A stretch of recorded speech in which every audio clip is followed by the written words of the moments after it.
Hey, Lynn. Hello there, Clay. Welcome back to another episode of Fundraising is Funny. It is, isn't it? It is funny. From time to time. From time to time, because if we didn't laugh at ourselves. Oh, we'd cry like, tears. Like real tears. Have you ever had that moment in whether as a consultant or when you work in frontline where you went, somebody should write a sitcom about this, and then nobody would believe it? Well, that or I'd get kicked off the air.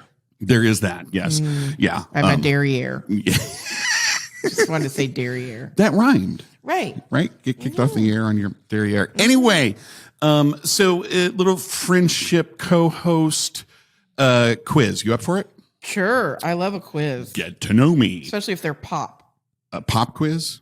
That's what they call soda in certain parts of the country. I know that. But did you, okay, just quick aside, did you grow up calling it soda, pop, or Coke? I'm Southern. It's Coke. It's Coca-Cola. If you want a Sprite, it's Coca-Cola. What kind of Sprite? Yeah, exactly. Yeah. Anyway, regionalisms. So, your co-host Clay, what do I love as much as I love you, my dogs, my spouse, travel, and snacks? First, I like that I'm first before your spouse. Hi, Mike. Let's see. Fundraising. Yes. Mediocre events. No, I like the special kind. Okay. Data. Data. Or data. Data. Data. I say it the way that Jean-Luc Picard said it on. May the force be with. No, wrong thing. I'm not good at my nerd stuff. Oh dear. I know sports ball though, and you don't. This is true, right? Exactly. We just had a conversation about what's the one with the round orange one? Basketball. Anyway, yes, data. And you know that I come from the prospect development world, prospect research, like data, being data informed. I know you like data driven. I am. It's the aggressive Enneagram 8 in me. That's just. I'm an Enneagram 2. I just want to make sure everybody's happy. Are you happy? Sure. If that's what makes you happy. Well, see, Enneagram 2, as long as you're happy, I'm happy. If you're not happy, then I'm not happy. Let's not do this right now. Because I'm an 8. Okay. So and I'm all grr. Yeah, you're a big softie. Yeah, no. Data, yes. So I have a story for you if you're ready for it. I am here for it. And by the way, did you know that Clint Eastwood was also an Enneagram 8? I did not know that. Yeah, and Ernest Hemingway. I did not know that. I have to look up 2s now. Yeah. I'll do it and surprise you with it in the middle of your story. Fabulous. Yeah. So I was working, in data, doing the data thing like you do. And at my desk one day, my phone rings, and it's one of our gift officers who's out in the field, outstanding in her field. And in a field, literally in a field. They're tall grass. I don't know. Okay. It's funny. I have a very distinct image of this, and in my mind, it's like this big empty field way out in the middle of nowhere, and the wind is blowing, and there's a Toyota Corolla rental car somewhere nearby. Right, exactly, with the door open, going ding ding. Oh. Ding. But actually, it was just outside of the town that she was in, and it was. And she says, "Hey, Clay, I used the profile that you pulled in the information you pulled. I'm out visiting donors. You pulled, yes. Yeah, that I pulled, and right. And I'm here at the donor's business. And there's no office. There's nothing. It's just a big trailer park, and I can't find anything specific about this. And maybe it's one of them, their internet businesses they talk about in the future. Well, and I'm thinking, okay, well, maybe there's a main office, or, maybe there's a number, and, all of that. And I'm looking into the data going, and she's like, this is the address that you gave me. And I'm like, okay. You gave it to her like you gave it to her like a secret Santa? Well, like I said, here, go, right? No, it was in the profile. Oh, so it was in the record. It was not in the donor's record. It was in the profile that we pulled. Oh, the research profile. Right, exactly. Right. The information that we had in the record was the home address. And she wouldn't want to just show up at someone's home. Well, no. She'll just show up at their business? Apparently. And that was the thing. She's like one ex-boyfriend I had once. Oh, dear. Oh, dear. Oh, dear. Oh, dear. So, and I said, when was the donor expecting you? What was the plan to meet? Oh, no, didn't have a plan. Just had his business address and thought I'd show up and say hi. Again, that's called stalking, ma'am. Yeah. So, ethics aside for a second, I'm kind of like, okay, so we provided this information as part of the identification. Like, when you reached out and planned like, how did that all work? Oh, no. I just thought that this was his business. We had his home address, and this is listed as his primary business. So, I just dropped in. Thought I'd drop in. into the trailer park these days. Well, didn't know it was a trailer park. Right. Which, actually, I'm like, a little bit of research would have. So she doesn't have Google. Precisely my point. Sometimes it breaks Google. Right. Yeah. Yeah. So there was a whole lot here that I just sort of went, yeah. That's funny, though, that she just shows up at people's businesses like, I'd like a meeting. Like, just show up at the White House or Buckingham Palace or something. Or, yeah, exactly. I'm here to speak with my representative.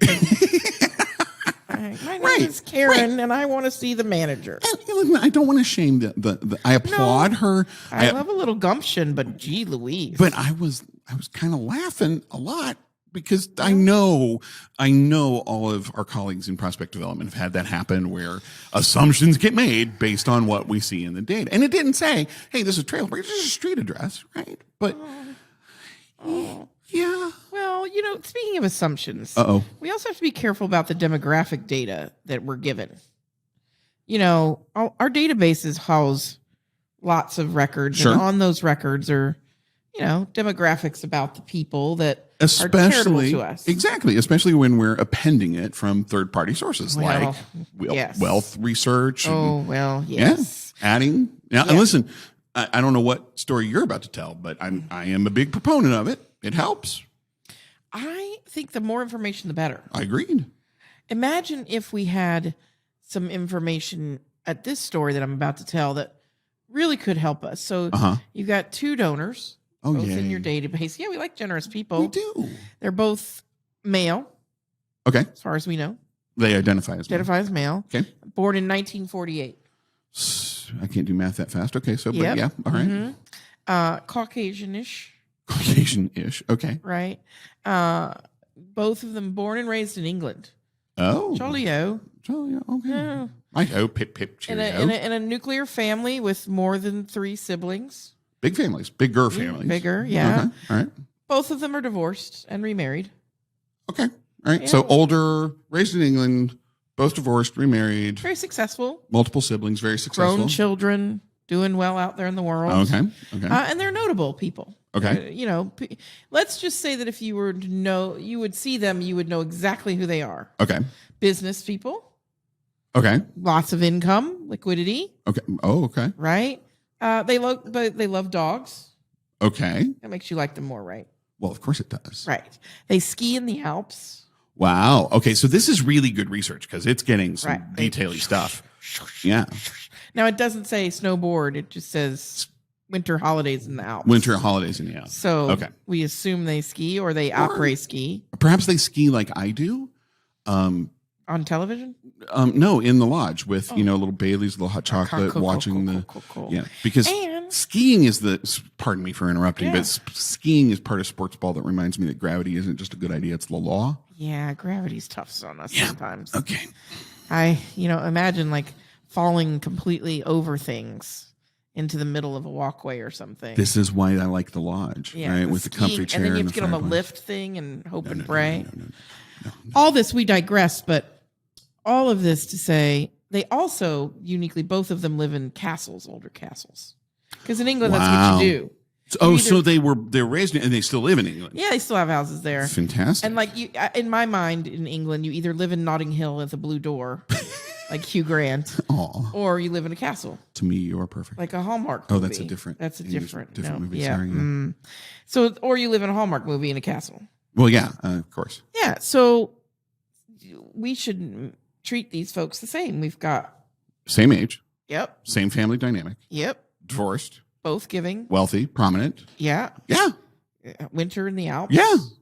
Yeah. These are 2 peas in a pod. This is great. I mean, best of friends. Can you imagine? Yeah. I mean, just peas and carrots. Clearly, very similar outlook on the world. Very similar lives. Yeah. This is great. I mean, they both like dogs. I mean, they're dog people. Yeah. One is not a bat person, but a dog person. Why do I feel like bat person is leading somewhere? Well, one of them is King Charles. Okay. Okay. And All one right. of them is Ozzy Osbourne. Oh, yes. Perfect. And they're Perfect. the exact same demographic. All of those facts I just told you were true. Yes. Chip, chip, cheerio. But anyway, on that note, I think maybe we should talk about how we would approach these, right? Two very similar people, but very, very different. But I kind of need a snack. Tell you what, let's take a quick break, have a snack, and find out. We're going to find out. I love it.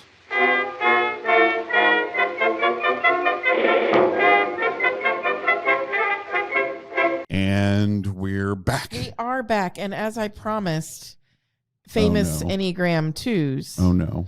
like Dolly Parton, Yes. Celine Dion, and Mother Teresa. Wow. And Jimmy Carter, of course. Oh. But so you're a combo of Dolly Parton, Jimmy Carter, Celine Dion, and Maya Angelou, apparently.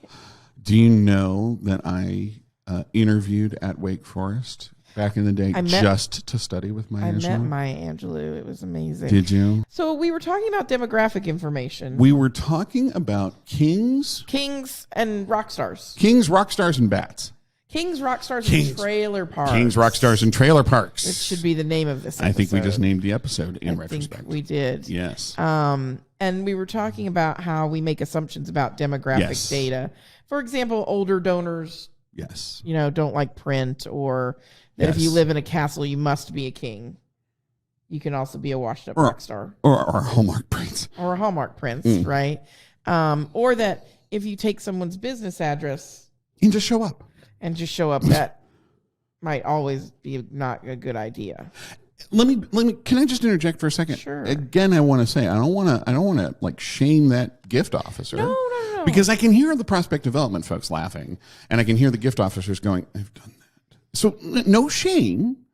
I think just the suggestion is, and I think this is what you're getting at, is that, a little digging in, a little confirmation. Yeah. How do you approach King Charles and Ozzy Osbourne? Very carefully. Sharon and Camilla. Yeah. Do not cross these guys. No, their women are strong. Yes. I just think we tend to look, we may not do enough work on the relationship. Yeah. We have an opportunity there to take that information and say, well, that might inform some decisions I make, but it may not inform others.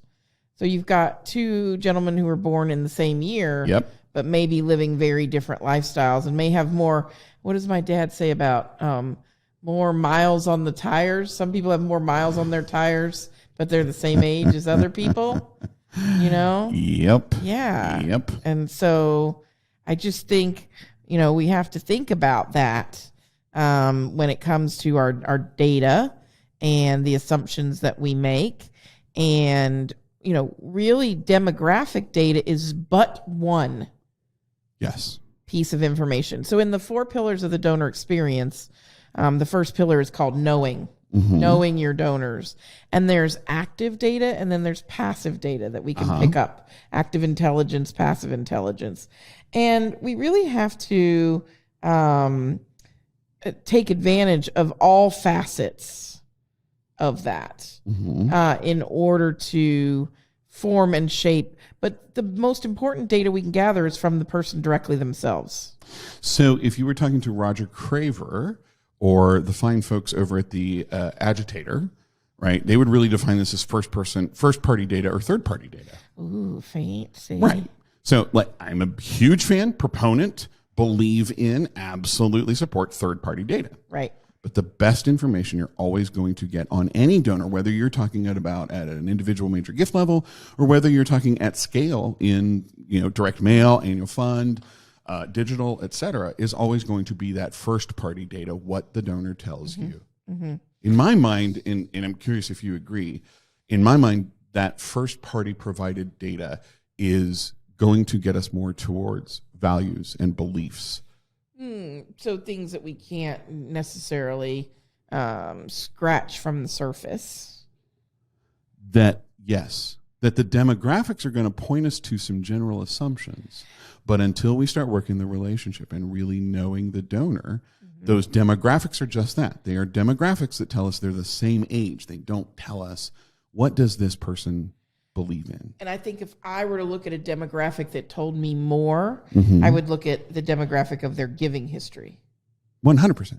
That 100%. behavior is going to tell me more about what address they're at, or, you know, what they like to summer or winter in, That's or right. things like that. And I think, you know, we make assumptions. Like, the biggest one that peeves me is age, because my age has always been different than other people in my group. Yeah. And so that one always miffs me. And I also think the stereotypes around age aren't true.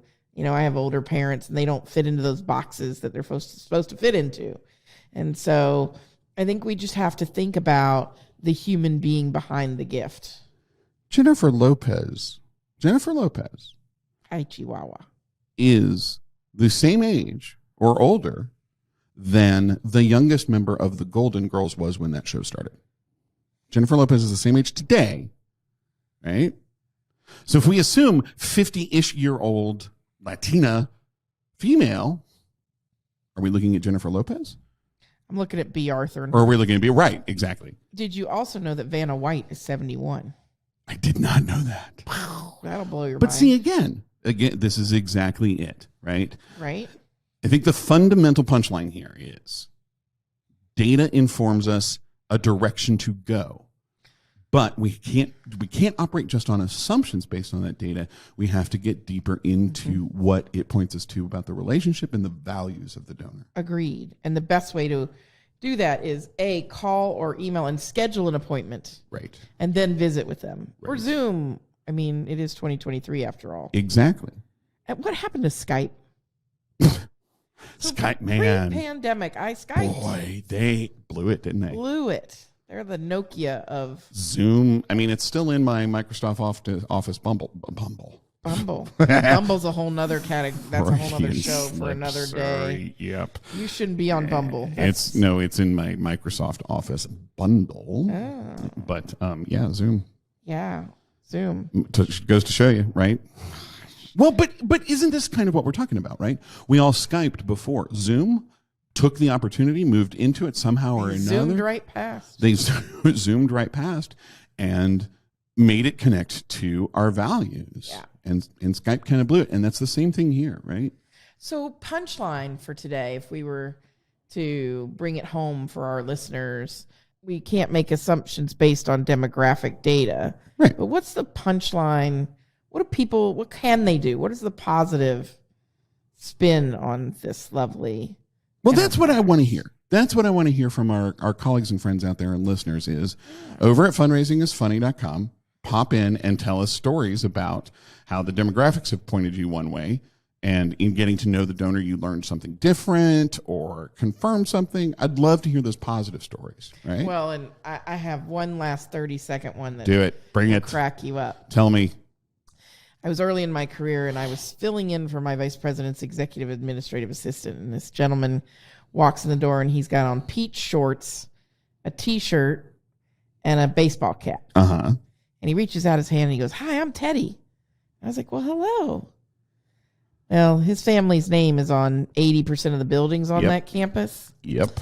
And so she came around the desk and said his full name and said, "It's so good to see you," giving me the heads up of who he was. And I was like, "Oh my." And so they had their conversation, and he left, and she said, "I was trying to help you out there, girl." And I was like, "I appreciate it. Donors sometimes show up in salmon shorts and T-shirts, right?" But she said, "And by the way, anybody who ever wears salmon shorts, they're wealthy." She goes, "Or any pants with little crabs or lobsters." And she said, "You'll see, there'll be lemon pants, salmon pants, any pant with the color of food. They're probably a trustee." I love it. And it was at a school in Florida, so of course she was right. Yeah, of course she was right. Right? Yep. And so it was a really good lesson. So share with us your stories about either assumptions you've made on data that have kind of blown up. All I'm saying is make sure you have your wits about you before you jump in. And get to know your donors. They're Get people. to know your donors. They are human. Most. They are human. Yes. They are overall. human with feelings and caring and values, and that's what we're all here to do is stand in that place where we get to connect them to the things they care about. Rock on, friend. And if you do get to visit Buckingham Palace, let me know. Yeah, indeed. Yeah, indeed. Yep. Sounds great. Good deal. All right, well, everybody. from all of us here at Fundraising is Funny, pip pip cheerio. Uh-uh.